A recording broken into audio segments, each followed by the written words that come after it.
In this video, we're going to talk about 5 things you should know before selling your property as is to an investor or buyer. Stay tuned for the last one, which is probably the most important one.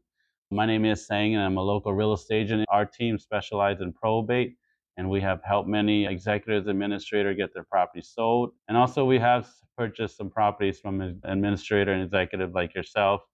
If you haven't started the process of becoming an executive administrator yet, there are links below to the Northern Virginia courthouses, which is Prince William, Loudoun County, and Fairfax. So this might help you get started. Also, I always post my real estate market updates also on the bottom for you to get some information about what's happening in the real estate market in Northern Virginia. Let's get started.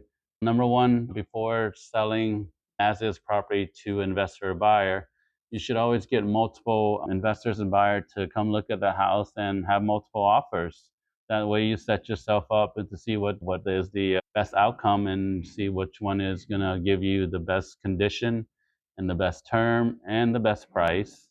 Yeah, get more than one offers on it. This is better for you. So number two is, when you're selling as is, you can do it directly yourself, which is sometimes it's easy because there's no hassling, there's no clean out, there's no commission. But if you never sold a property directly to somebody, sometimes it can get intimidating or overwhelming. So the other way is you might be able to hire a real estate agent. Of course, they want commission. You might have to clean out the property, but the real estate agent will take all away the haggling and the negotiating for you. It's up to you what you decide on. If you think you can handle a negotiating and 5 or 6 investors coming at you, great. But if you think it might be too much, hire a real estate agent. Reason number three is you might have to clean out the house. But if you sell it as is directly to a buyer or purchaser or investor, you just take whatever you want and leave the house as is and give it to them and they'll take care of it. But sometimes you hire a realtor, they're going to make you clean out the house before you sell it.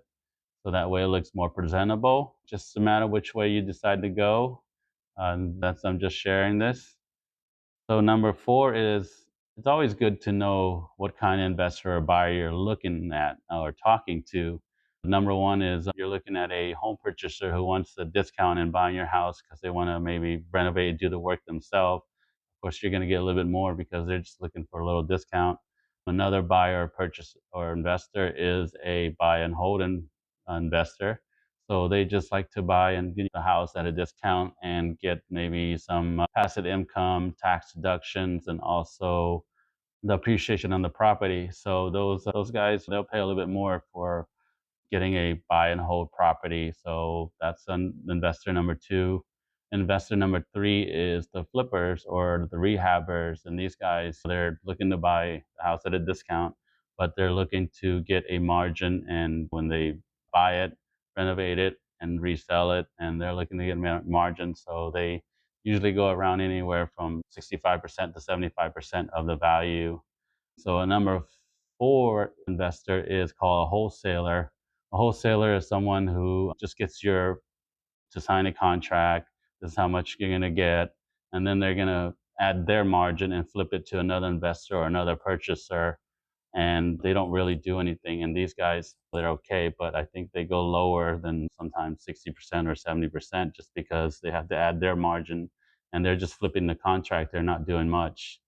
So those are the four investor or purchaser that you might run into. And then reason number five is, this is probably the most important thing, is you want to know the market value, because sometimes you only know the tax assessment value, but if you know the market value, this way you can make better decision when you talk to a buyer or purchaser. Yeah, so it's very important. You can ask a realtor to run some evaluation on the property. They can do it online. Mostly they can estimate, hey, this is the top price you can probably get for the property. And also, it's a free service. Realtors love to do it because potentially they might get hired as a realtor if you don't like selling it as is, or you might have other different directions. So it's a free service that realtors provide. Well, my name is Sang, and I'm a local real estate agent in Northern Virginia. If you like this video, please subscribe, comment, and share. I'm always available by phone. You can text me, call me, email me. Thank you for watching this video, and you have a wonderful day.